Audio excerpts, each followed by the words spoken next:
Peter Swain's Writers Boot Camp. And I've been working on that book little by little because there's going to be exploding climax at the end of this month where the authors are going to get together and we're going to support each other in getting our books to be international bestsellers. And in addition to that, we've created a community, which I think is amazing, a community of heart-centered authors and leaders. And so I never thought that I'd be doing this. And I thought that I put that book on the side for the next life, but I'm actually doing it right now. The other pivot that I'm going through is this week is my last week at this job.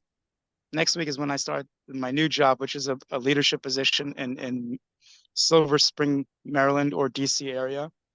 And my way of being and my way of working has to change. So I can't be a doer anymore. I can't be an analyst. I'm a supervisor and I'm a leader now. And as much as I love to roll up my sleeves, now it's to empower others to roll up their sleeves and empower others to be leaders. And it's very wanted right now in the government. Leadership is wanted. Leadership is missing in many areas. And I'm here to fill up that space.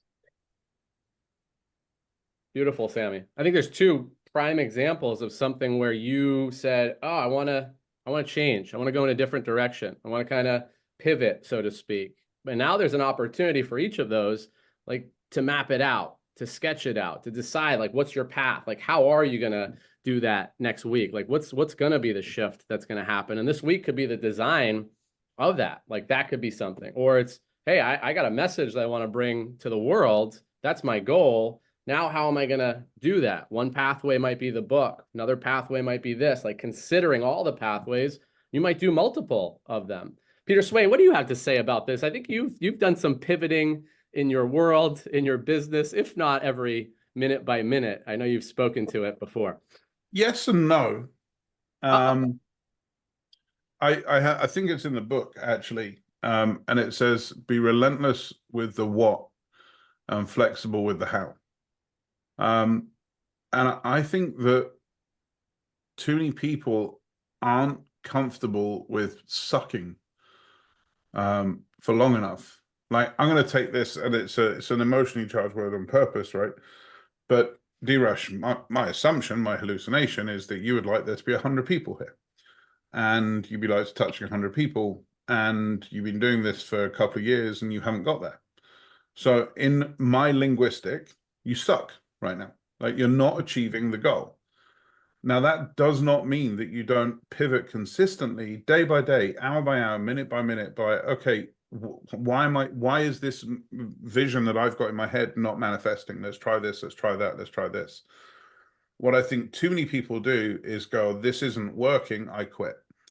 And then just to get politically kind, they call it a pivot.